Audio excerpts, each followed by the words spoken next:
Olá, tudo bem? Seja muito bem-vindo, seja muito bem-vinda ao canal Instante Audiobooks.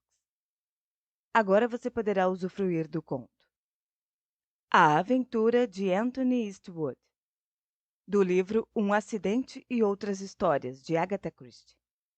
Mas antes da gente começar, não esqueça, se esse conteúdo for relevante para você, deixe o seu like no vídeo e se inscreva no canal se for novo por aqui. E se você já é inscrito ou inscrita no canal, você pode apoiar este projeto, clicando aqui embaixo no botão Seja Membro ou enviando qualquer quantia através da chave Pix que está aparecendo no vídeo. Dito isso, fique agora com o conto completo. Ah, só mais uma coisa. A todos vocês, um ótimo ano novo.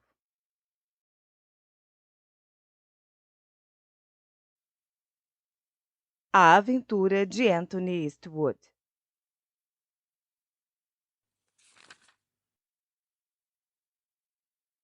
Anthony Eastwood olhou para o teto e em seguida para o chão. Dali o seu olhar subiu lentamente pela parede da direita, até que, com um súbito esforço de vontade, ele concentrou novamente a sua atenção na máquina de escrever. A folha em branco de papel só era maculada por um título escrito em letras maiúsculas: O Mistério do Segundo Pepino. Era um belo título. Anthony pensou que qualquer um que lesse ficaria imediatamente interessado e curioso.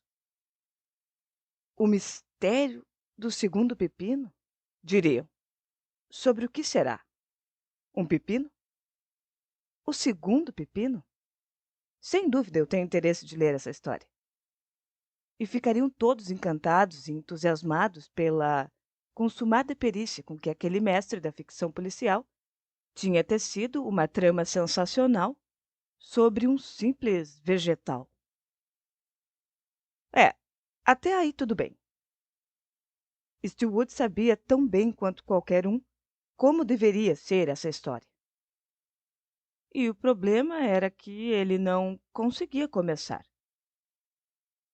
Os dois elementos essenciais para uma história de detetive eram o enredo e o título. O resto não passava de um mero trabalho braçal. Algumas vezes o título por si só dava origem à trama que quase se desenrolava sozinha. Mas naquela manhã o título continuava a adornar solitário o topo da página, sem que nenhum esboço do enredo tivesse sido escrito. E outra vez os olhos do rapaz procuraram inspiração no teto, no tapete e no papel da parede, sem que uma única ideia se materializasse. Eu vou dar o nome à heroína da história de Sônia, disse Anthony para se animar. Sônia ou talvez Dolores. E ela vai ter uma pele branca como marfim, sem que sofra de anemia, e os olhos insondáveis como dois lagos profundos. E o herói vai se chamar George, ou John, um nome assim bem curto e britânico.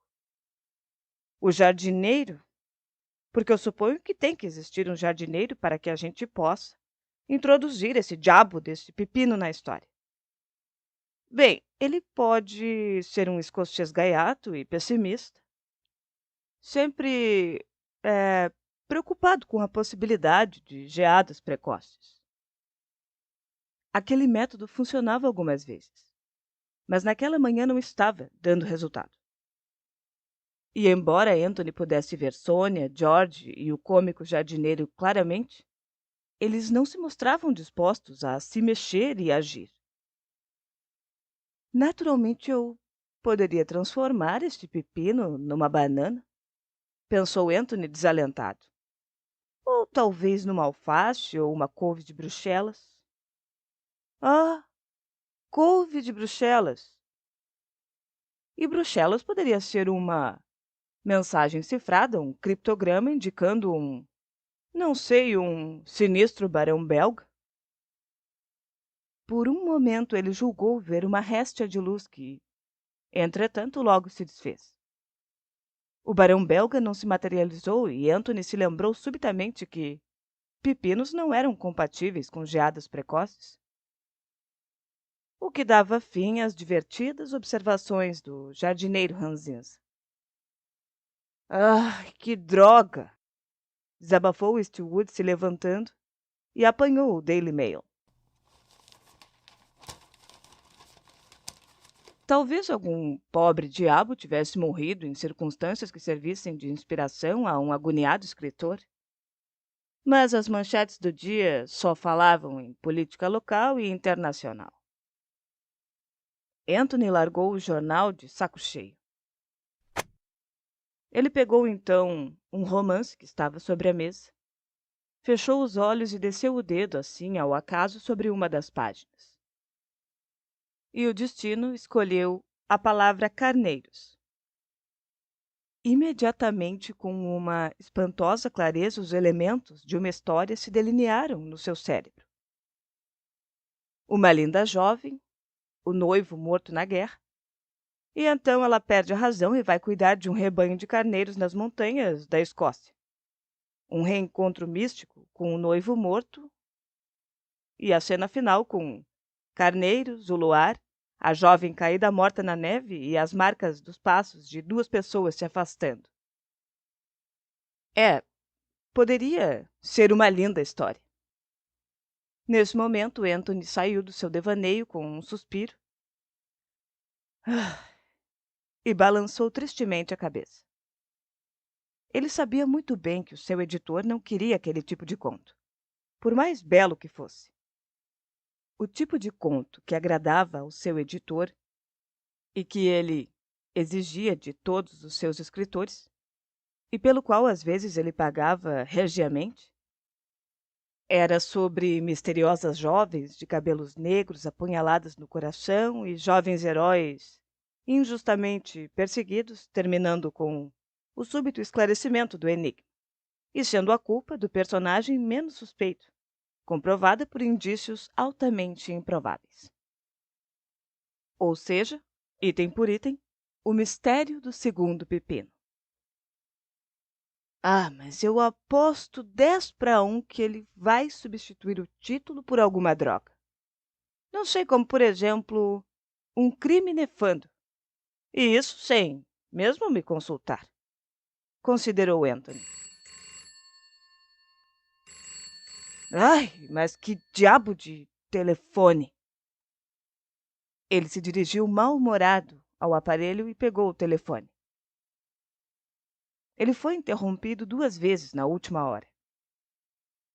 A primeira tinha sido engano, e na segunda ele se viu obrigado a aceitar um convite para jantar na casa de uma senhora assanhadíssima da sociedade, que ele detestava, por sinal, mas cuja persistência o tinha derrotado. Alô? Ele rosnou ao telefone. A voz suave e acariciante de uma mulher respondeu com um leve sotaque estrangeiro. — És você, amor? Ela perguntou com doçura. Bem, respondeu cautelosamente Eastwood. Quem está falando? Sou eu, Carmen. Escute, amor. Eu estou sendo perseguida. Eu estou em perigo. Então, venha depressa. É uma questão de vida ou de morte. Venha agora. Olha, me desculpe, retrucou Anthony cortesmente. Mas eu receio que tenha havido algum engano. E antes que ele pudesse acrescentar mais alguma coisa, ela interveio. Madre de Deus! Eles estão chegando. Se descobrirem que eu estou telefonando, eles vão me matar.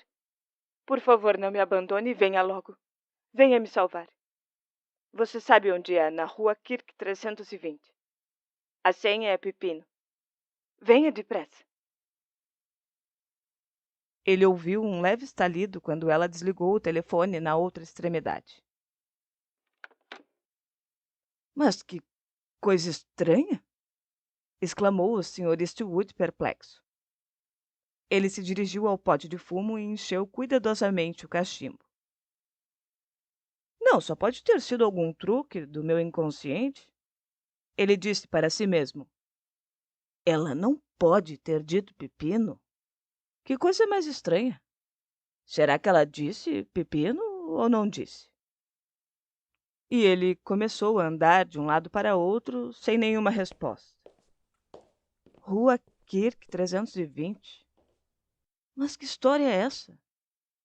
Bom, ela agora deve estar esperando que o seu homem chegue. E eu gostaria de ter explicado que Rua Kirk 320, a senha é pepino. Ah, não, mas é impossível, é um absurdo. Só pode ter sido uma alucinação do meu cérebro cansado. Ele olhou com uma careta para a máquina de escrever. E você? Hã?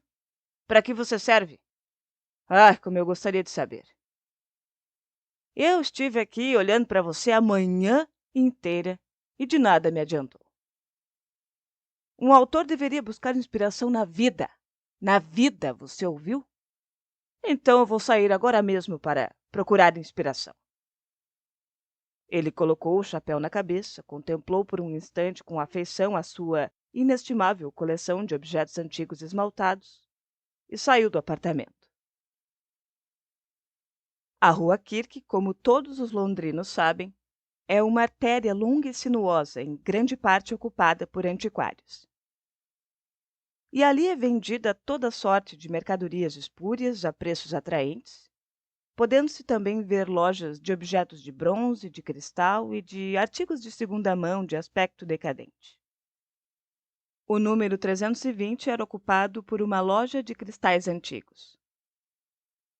E ela estava superlotada por objetos de vidro de toda a espécie.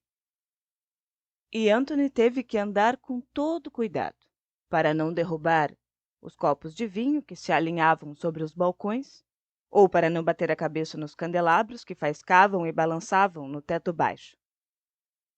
Uma senhora muito idosa estava sentada lá nos fundos da loja. E ela ostentava um forte buço que muito colegial teria invejado, e a sua expressão era um pouco truculenta. A velha olhou para Anthony e perguntou numa voz poderosa. O que deseja?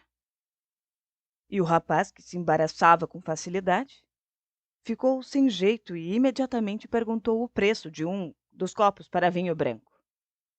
Esses aí são 45 shillings, meia dúzia. 45, é? Repetiu Anthony. São bem bonitos. E esses aqui, quanto custam? Não são lindos? É cristal Waterford antigo. Eu te faço o par por 18 guinéus.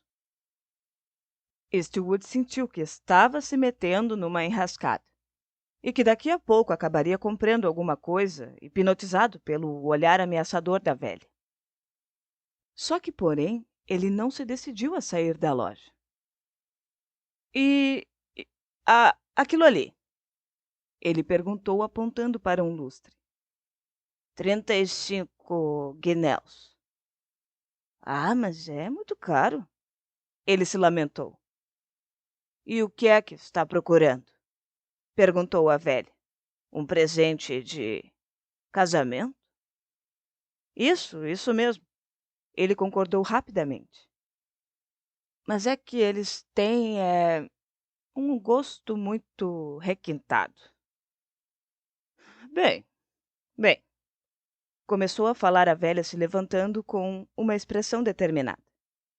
Todos gostam de objetos de cristal antigo. E eu tenho aqui este par de garrafas para licor e este jogo de cálices que qualquer noiva irá adorar. Os 10 minutos seguintes foram de agonia pura para Anthony, que estava inteiramente sob o domínio da velha. Todos os tipos concebíveis de cristais desfilaram ante seus olhos. E o desespero se apoderou dele. Ah, é lindo, é muito lindo. Ele elogiou sem entusiasmo, colocando sobre o balcão um grande cálice que ela havia trazido. De súbito e gaguejando, ele perguntou. Ah, será que a senhora tem um telefone aqui? Não, eu não tenho. Só que tem uma cabine telefônica no correio ali na frente. Mas de o que o senhor vai levar? O cálice ou esses copos para o uísque? E não sendo mulher, Anthony desconhecia completamente a sutil arte de sair de uma loja sem comprar nada. É, eu prefiro o jogo para licor. Ele admitiu desanimado. Era o mais barato e seria horrível ter que comprar o lustre. Então, desalentado, ele pagou pelo presente e, subitamente, quando a velha já estava embrulhando o pacote, ele recuperou sua coragem. Afinal, no máximo, ela o julgaria excêntrico e de qualquer maneira. Que importância tinha o que ela fosse pensar? Pepino, ele disse com a voz clara e firme. A velha interrompeu bruscamente o que estava fazendo. Hã? O que é que o senhor disse? Nada, mentiu Tony apressadamente. Ah, eu pensei que o senhor tivesse dito pepino. É, e eu disse mesmo. Ele admitiu dessa vez, desafiadoramente. Ora, explicou a velha senhora. Por que não disse logo, fazendo aqui eu perder meu tempo? Vá, entre por aquela porta e suba as escadas. Ela está à sua espera. Como num sonho, Anthony seguiu a indicação da mulher e subiu por uns degraus muito sujos. No topo da escada havia uma porta que dava para uma minúscula sala de estar. Sentada em uma cadeira, com os olhos fixos na porta e uma expressão ansiosa no rosto, estava uma jovem. E que jovem! Ela possuía realmente a pele de marfim sobre a qual Anthony tinha escrevido com tanta frequência. E os seus olhos? Que olhos! Ela não era inglesa, isso dava para perceber imediatamente. Ela tinha um ar exótico que transparecia até na simplicidade do vestido elegante e dispendioso. Anthony se deteve na entrada, um tanto embaraçado. Só que havia chegado o momento de dar explicações. Porém, com um grito de prazer, a jovem se levantou e se atirou em seus braços. Ah, você veio! Ela exclamou. Você veio! Ah, benditos sejam todos os santos e a Santa Mãe de Deus! Anthony, que não costumava deixar passar as boas oportunidades, também abraçou a jovem com entusiasmo. Por fim, ela se afastou e levantou o rosto para ele com uma encantadora timidez. Eu nunca o teria reconhecido, declarou a jovem. Eu não teria mesmo. Não? Indagou Anthony sem convicção. Não, porque até os seus olhos parecem diferentes. Você é 10 vezes mais atraente do que eu julgava. Eu sou mesmo? No seu íntimo, Anthony dizia para si mesmo. Calma, rapaz. Calma, tudo está indo muito bem. Não perca a cabeça. Eu posso beijá-lo novamente? Naturalmente. Anuiu Anthony com entusiasmo. O quanto quiser. E se fez então um agradabilíssimo interlúdio. Ah, mas eu gostaria de saber quem diabos eu sou, pensou Anthony. E eu faço votos de que o verdadeiro cara não apareça por aqui. Ela é um amor de mulher. Subitamente a jovem se afastou e o seu rosto assumiu uma expressão aterrorizada. Não os seguiram até aqui, não é? Deus do céu, não? Porque eles são muito espertos e você não os conhece como eu. Boris é um demônio. Ah, mas eu darei um jeito em Boris. Ai, você é valente como um leão. Sim, como um leão. Porque eles são os canalhas, todos eles. Ouça, eu tenho aquela coisa. E se eles souberem, eles me matam. Eu estava com medo e eu não sabia o que fazer, então eu Pensei em você e... Shh, quieto. O que foi isso? Ressoavam passos na loja. E fazendo um gesto para que ele permanecesse onde estava, ela se dirigiu silenciosamente às escadas. Ela voltou pálida e de olhos arregalados. Madre de Deus! É a polícia! E eles vão subir? Você tem uma faca ou um revólver? Minha querida, você não está pretendendo que eu mate um policial, não é? Não, você está louco. Eles vão te prender e você não vai escapar da forca. Da forca? Repetiu Eastwood, sentindo um desagradável arrepio lhe percorrer a espinha. Soaram passos nas escadas. Eles estão vindo, sussurrou a jovem. Negue tudo. É a sua única esperança. Ah, mas isso é fácil, ele murmurou baixinho. No momento seguinte, 2 homens entraram no quarto. Eles não usavam uniforme, mas o seu porte revelava uma inequívoca autoridade. O mais baixo, um homem moreno com tranquilos olhos cinzentos, tomou a palavra. Conrad Flickman está preso pelo assassinato de Anna Rosenberg. Tudo o que disser poderá ser usado como prova contra você. Eis aqui o mandado de prisão. E é melhor que venha por bem. A jovem sufocou um grito. Anthony deu um passo à frente com um sorriso sereno. Está cometendo um erro, detetive. Ele retrucou cortesmente. O meu nome é Anthony Eastwood. Os 2 detetives não se deixaram impressionar pela declaração. Aham, nós veremos isso depois. Começou a falar o que tinha se mantido calado até então. Enquanto isso, nos acompanhe. Conrad, gemeu a moça. Conrad, não deixe que o levem.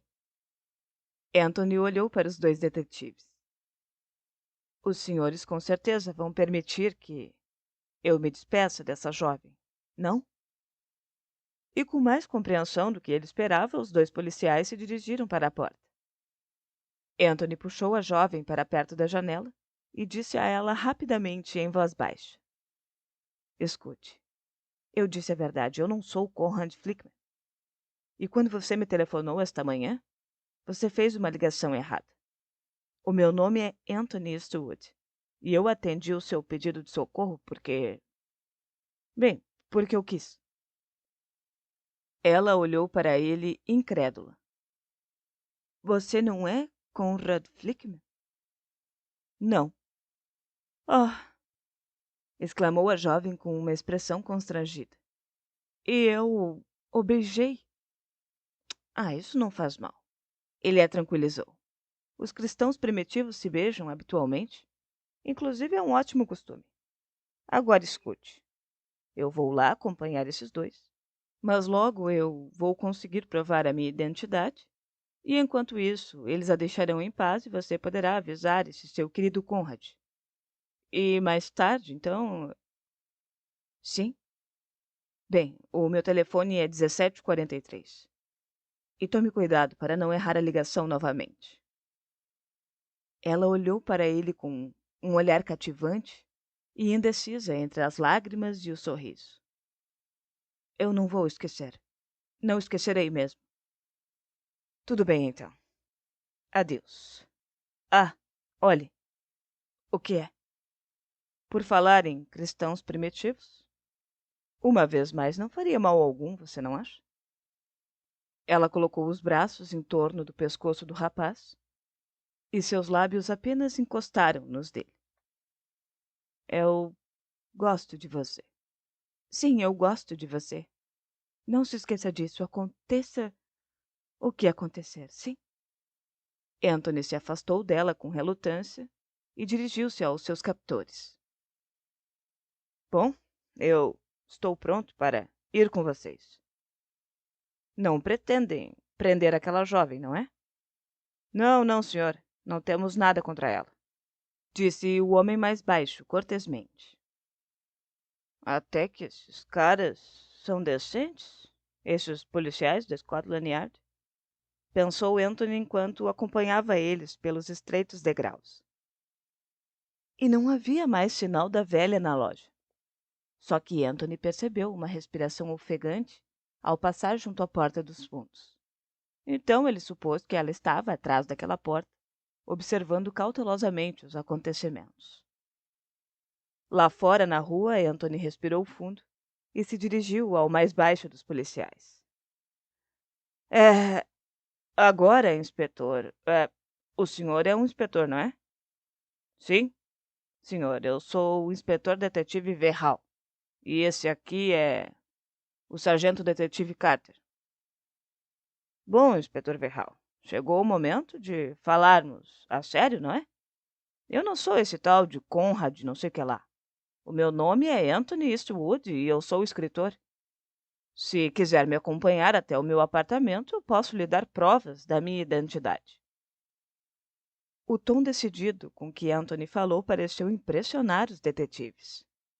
E pela primeira vez o rosto de Verral assumiu uma expressão de dúvida. Carter aparentemente era mais duro de se convencer. Ah, é? Ele retrucou com ironia. Mas, se eu não me engano, a jovem o chamou de Conrad mesmo. Ah, sim, essa aí é uma outra questão. Eu não me incomodo de admitir que, por, por razões pessoais, eu me apresentei àquela jovem como sendo esse tal Conrad. Por razões particulares, me entendem? É, mas a sua história é muito pouco convincente, observou Carter. Nada disso, o senhor vai ter que nos acompanhar. Chame aquele táxi ali, Joe. O táxi parou e os três homens entraram. Anthony fez uma última tentativa, se virando para Verral, que lhe pareceu o mais acessível dos dois. Escute, caro inspetor. Que mal pode ter em os senhores me acompanharem até o meu apartamento para verificarem se eu estou falando a verdade? Deixem o táxi lá esperando e fica por minha conta. E de qualquer modo não poderão ser mais do que 5 minutos? Verral olhou para ele com atenção. Certo, eu vou fazer o que desejo.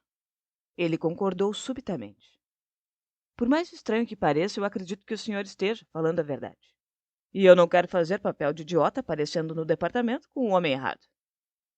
Então, qual é o endereço? É Brandenburg Mansions, número 48. Verral inclinou a cabeça e gritou o endereço para o motorista. Em silêncio, os três aguardaram até chegar ao prédio. Quando Carter desceu, Verral fez um sinal a Anthony que o seguisse. Bom, não há necessidade de grosserias, declarou o detetive ao sair do carro. Então vamos entrar como amigos, certo? Vamos fazer de conta que o Sr. Eastwood está trazendo dois convidados. Anthony ficou muito grato por essa atitude. Sua opinião a respeito do Departamento de Investigações Criminais crescia a cada minuto. No vestíbulo, eles tiveram a sorte de encontrar Rogers, o porteiro. Anthony se deteve. Boa noite, Rogers. Ele o cumprimentou casualmente. Boa noite, Sr. Stewart, respondeu o porteiro respeitosamente. Ele gostava de Anthony, cuja liberalidade nem sempre era imitada por seus vizinhos. Anthony se deteve já com o pé no primeiro degrau das escadas. Rogers, você se lembra, por acaso, de quanto tempo faz que eu moro aqui? Ele perguntou no mesmo tom casual. Eu estava discutindo esse ponto aqui com os meus amigos. Ah, deixe-me ver, senhor. Eu acho que há quase 4 anos. É, foi o que eu pensei também. Anthony olhou para os detetives com uma expressão triunfante. Carter resmungou, mas Verral sorriu. Um ponto a seu favor, senhor. Mas ainda não é o bastante. Ele replicou. Vamos subir. Anthony abriu a porta do apartamento com sua chave, se lembrando aliviado de que Mark, o seu criado, estava de folga. Sabe, quanto menos testemunhas houvesse, daquele vexame seria melhor. E a máquina de escrever estava como ele havia deixado. Carter se encaminhou até a mesa e, com uma voz lúgubre, ele leu o título da folha. O Mistério do Segundo Pepino. É uma história que eu vou escrever, explicou Anthony. Outro ponto a seu favor? Tornou a dizer Verral com um olhar malicioso, balançando a cabeça. E, por falar nisso, como é que é essa história? Qual era o mistério do segundo pepino? Ah, pois é aí que vocês me pegaram, retorquiu Anthony. Foi esse segundo pepino que deu origem a toda essa confusão. Carter o observava atentamente. De súbito, ele sacudiu a cabeça e, com um gesto sugestivo, apontou para a própria testa. É meio pancada, coitado. Ele murmurou em voz alta. Mas agora, senhores, vamos ao nosso caso, disse Anthony com determinação. Aqui estão algumas cartas endereçadas a mim. Esse aqui é o meu talão de cheques, notas dos meus editores e o que mais vocês desejam? Verral examinou os papéis que Anthony havia trazido. Quanto a mim, eu estou satisfeito, ele declarou respeitosamente. Isto já é o suficiente. Só que eu não posso assumir sozinho a responsabilidade de te liberar. Embora pareça inegável que o senhor reside aqui há alguns anos com o nome de Eastwood, sempre existe a possibilidade de que Anthony Eastwood e Conrad Flickman sejam a mesma pessoa. Então eu preciso revistar o seu apartamento e tirar as suas impressões digitais e depois disso telefonar para a sede do departamento. Sim, para mim parece um bom plano, comentou Anthony. Bom, fique à vontade. Os meus segredos estão todos à sua disposição. O inspetor sorriu. Era bastante humano para ser um detetive, na verdade. Bom, então você pode esperar no quarto dos fundos com Carter enquanto eu procedo à busca? É, né? Por mim, tudo bem. Anuiu Anthony com relutância. E não poderia ser de outra forma, poderia? Como assim? O senhor e 2 uísques com soda poderiam me fazer companhia no quarto dos fundos enquanto seu amigo sargento revista o apartamento. Bom, se você preferir assim, senhor. Sim, eu prefiro. Deixaram Carter vasculhando o conteúdo da escrivaninha com perícia profissional. E ao sair da sala, eles o ouviram pegar o telefone e chamar a Scotland Yard. Assim está melhor, disse Anthony se sentando ao lado da bandeja de uísque, tendo antes atendido hospitaleiramente às necessidades do inspetor Verral. Eu devo beber primeiro para mostrar que o uísque não está envenenado? O inspetor sorriu. Isto é muito irregular, ele comentou. Porém, em nossa profissão, nós acabamos adquirindo uma certa intuição, entende? E eu vi logo de início que tínhamos cometido um erro, e embora tenhamos naturalmente que seguir os regulamentos. Não se pode escapar da burocracia, não é, senhor? Eu suponho que não, se lamentou Anthony. Mas o sargento ainda não me parece muito amistoso. Mas é que ele é um ótimo profissional e seria difícil iludir ele. Sim, eu já percebi, disse Anthony e acrescentou. E por falar nisso, inspetor, se não tiver objeções, eu gostaria de saber alguma coisa sobre o crime que eu cometi. Como assim, senhor? Vamos, não vê que eu estou aqui morrendo de curiosidade? Quem era essa Anna Rosenberg e por que eu matei ela? Sim, amanhã o senhor vai ler toda essa história nos jornais. Entendi.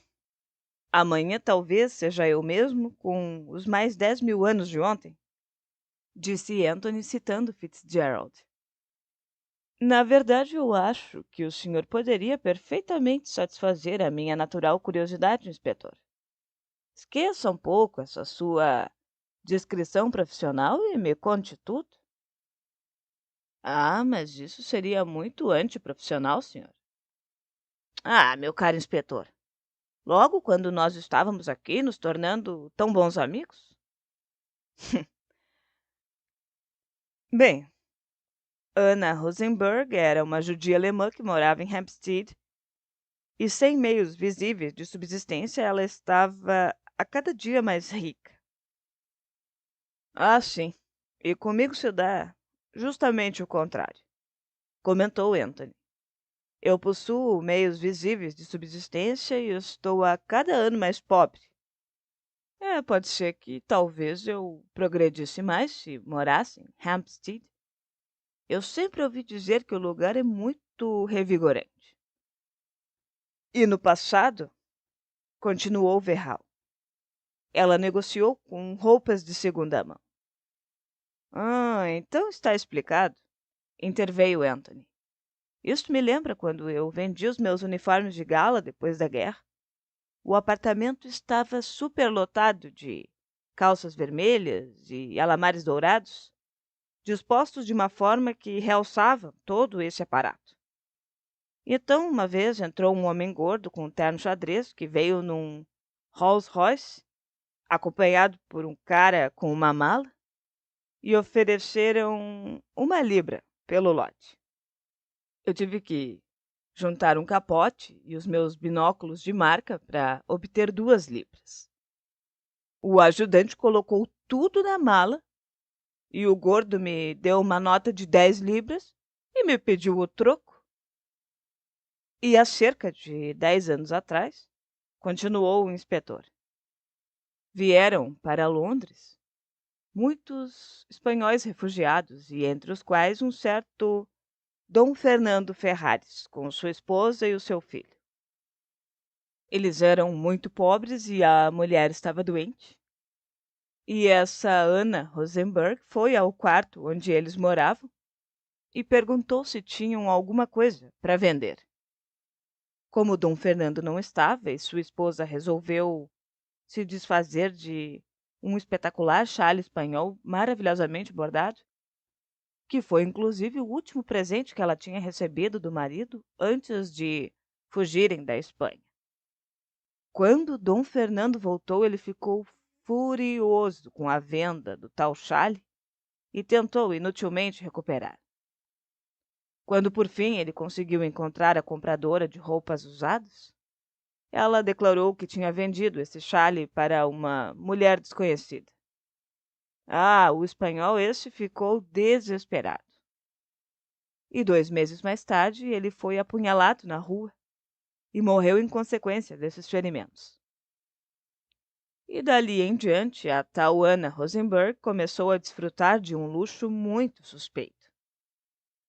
E nos 10 anos que se seguiram, a sua casa foi assaltada nada mais nada menos do que 8 vezes. É verdade que 4 dessas tentativas foram frustradas e nada foi roubado. Mas das outras vezes, entre as perdas, estava sempre um chale qualquer. O inspetor se calou, mas prosseguiu obedecendo a um gesto de encorajamento de Anthony. Então, e daí, há uma semana atrás, Carmen Ferrares, a filha de Dom Fernando, que estava num convento na França, chegou a este país. E a sua primeira atitude foi procurar essa tal Anna Rosenberg em Hampstead. E, ao que tudo indica, ali teria havido uma violenta cena entre ela e a velha, e um dos criados ouvia a outra ameaçar ao sair. Ah, você vai ver, esses anos todos ganhou fortunas com esse chale, mas eu juro solenemente que no final ele vai lhe trazer muita má sorte. Você não tem nenhum direito a ele, ela dizia, e vai chegar o dia em que vai ter desejado nunca ter visto o chale das 1000 flores. Então, 3 dias depois, acrescentou o inspetor. Carmen Ferrares desapareceu misteriosamente do hotel em que estava hospedada. Em seu quarto foi encontrado um nome e um endereço, que é justamente o de Conrad Flickman. E também um bilhete de alguém que se dizia antiquário, perguntando se queria se desfazer de um chale bordado que estava em seu poder. O endereço dado no bilhete, obviamente, era falso. E não há dúvida de que este chale é o centro do mistério. Porque ontem, de manhã, Conrad Flickman foi à casa de Anna Rosenberg. E eles ficaram a sós mais de uma hora. E quando ele saiu, a velha foi obrigada a se deitar de tão pálida e desfeita que ela ficou com aquela conversa. Mas ela deu ordens para que, se ele viesse procurá-la novamente, ele deveria ser recebido. Na noite passada, ela se levantou e saiu lá por volta das 9 horas. Só que ela não voltou. E foi encontrada esta manhã na casa ocupada por Conrad Flickman, com um punhal no coração. E no chão, ao seu lado, estava o... Quer dar um palpite? O chale? Balbuciou Anthony. O tal chale das 1000 flores? Algo muito mais horripilante do que isso. Algo que elucidou por completo o mistério que estava em torno do chale e que tornou claro o seu valor. Ah, espera aí, me desculpe, só um momento, é o chefe. Alguém tinha tocado naquele momento a campainha. Anthony controlou como pôde a sua impaciência e esperou que o inspetor voltasse. Estava tranquilo quanto à sua situação agora. Assim que tirassem as suas impressões digitais, verificariam o engano. E depois, talvez, quem sabe, Carmen telefonaria. O chale das 1000 flores? Mas que história estranha.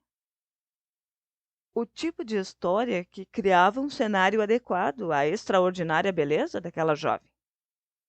Carmen Ferrares. Com um certo esforço, ele conseguiu sair do seu devaneio. Mas como estava demorando o inspetor? Então ele se levantou e abriu a porta. Que estranho. O apartamento estava muito silencioso. Será que Verral tinha ido embora?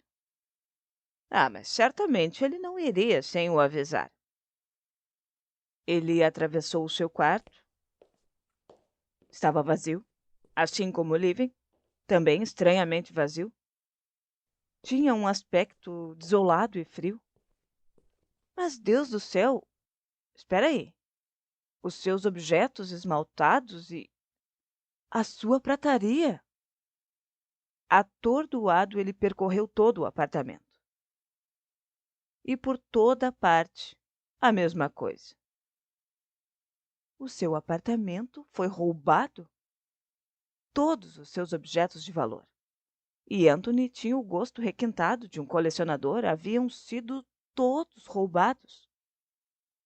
Ah! Com um gemido, o rapaz se deixou cair numa poltrona com a cabeça entre as mãos. A campainha da porta da frente o despertou. Quando ele abriu a porta, se deparou com Rogers. Oh, me desculpe, senhor, disse o porteiro. Mas aqueles cavalheiros acharam que o senhor poderia estar precisando de alguma coisa. Que cavalheiros? Os seus 2 amigos, senhor. Eu ajudei eles a empacotar as coisas da melhor forma que pude. E foi uma sorte eu ter aqueles 2 caixotes lá no porão. Rogers olhou para o chão e acrescentou. Ai, eu varri a palha o melhor que eu pude, senhor. Você empacotou as minhas coisas aqui? Gemeu Anthony. Sim, senhor. Não era o que o senhor queria? Porque foi o que o cavalheiro alto me disse. Eu vi que o senhor estava conversando com o outro lá no quarto dos fundos, então eu não quis lhe perturbar. Não, eu não estava conversando com ele. Ele é que estava me passando a conversa, retrucou Anthony. Ai, que o diabo os carregue. Rogers tossiu. Eu lamento que tenha havido essa necessidade, senhor. Que necessidade? De o senhor precisar vender as suas preciosidades? Sim. O rapaz deu uma risada sem graça. E eu suponho que aqueles meus amigos já devem ter ido embora, não é? Sim, senhor. Já faz algum tempo. Eu coloquei os caixotes no carro, o cavalheiro alto tornou a subir, e logo os dois desceram correndo e foram embora. É, me desculpe, senhor, mas há alguma coisa errada? A pergunta de Rogers era cabível. O gemido que Anthony tinha deixado escapar teria preocupado qualquer um. Olha, está tudo errado, Rogers. É, mas obrigado. Eu posso ver claramente que a culpa não é sua, não se preocupe. Só que agora eu preciso fazer uma ligação. 5 minutos depois, Anthony despejava toda a sua história nos ouvidos atentos do inspetor Driver, que estava sentado à sua frente com um caderninho de notas. Pouco simpático esse inspetor, pensou Anthony. Nada parecido com a minha imagem de um detetive. Eu não sei, eu diria que é falso. Um outro exemplo espantoso da superioridade da arte sobre a natureza. Finalmente, Anthony terminou a sua narrativa. O inspetor fechou o seu caderninho. Bem? Indagou o rapaz ansioso. Claro como o dia, respondeu o inspetor. Foi a quadrilha dos Pattersons. Um louro alto, um moreno baixo e uma moça, não é? Eles têm feito muitos trabalhinhos ultimamente. Uma moça? Sim, de cabelos pretos e muito bonita. Funciona como uma isca, geralmente. Uma jovem espanhola. Ela se faz passar por uma jovem espanhola, só que na verdade ela nasceu em Hampstead. Bem que eu disse que esse lugar era revigorante. Uhum, murmurou Anthony. Não, sim, está bem claro, repetiu o inspetor se levantando para sair. Ela telefonou e passou a perna no senhor com uma história qualquer, até sentir que o senhor iria em seu socorro. Então ela foi procurar a velha Gibson, que costuma alugar por uma boa gorjeta o seu quarto no sobrado a pessoas que receiam se encontrar em público. Amantes, sabe? Não criminosos. O senhor saiu e eles o acompanharam, e enquanto um deles se entretinha, o outro arrecadava a mercadoria. São os Patterson, sem dúvida. É bem o estilo deles. Tá, e as minhas coisas? Perguntou Anthony ansioso. Nós vamos fazer o que estiver ao nosso alcance, senhor. Mas os Patterson são invulgarmente espertos. É o que parece. Retrucou Anthony em um tom azedo. O inspetor se retirou e a porta tinha se fechado há apenas alguns instantes, quando a campainha tocou. Anthony atendeu e se deparou com um garoto segurando um embrulho. Oi, encomenda para o senhor. Anthony a recebeu um tanto surpreso, porque ele não estava esperando nada. Quando voltou à sala de estar, ele cortou o barbante e viu que era o jogo para licor. Ah! Droga! Ele explodiu. Então ele percebeu no fundo de um dos cálices uma delicada e minúscula rosa artificial. O seu pensamento automaticamente voltou ao quarto do sobrado da rua Kirk. Eu gosto de você. Sim, eu gosto de você, não se esqueça disso. Aconteça o que acontecer. Foi isso que ele lembrou. Será que ela... Anthony se refreou com energia. Não, nada disso, meu amigo. Ele advertiu para si mesmo. O seu olhar focou na máquina de escrever. Ele se dirigiu à escrivaninha e se sentou com uma expressão determinada. Ali estava o título: O Mistério do Segundo Pepino. O seu rosto adquiriu novamente um ar sonhador. O Chale das Mil Flores. O que teria sido encontrado no chão ao lado do cadáver? Qual seria essa coisa horripilante que explicaria todo o mistério?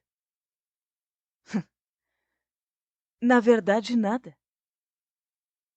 Se tratava apenas de uma invenção para captar a sua atenção, e o narrador empregou o velho truque das Mil e Uma Noites, interrompendo a narrativa no ponto mais emocionante da história. Mas não poderia existir realmente um objeto que explicasse todo aquele mistério? Não poderia? Provavelmente, se alguém se aplicasse a fundo no problema. Anthony puxou com decisão a folha de papel da máquina e colocou uma nova. E determinado, ele começou a datilografar um novo título: O Mistério do Chale Espanhol. Ele contemplou as palavras em silêncio por alguns instantes. E então, começou a datilografar com mais rapidez.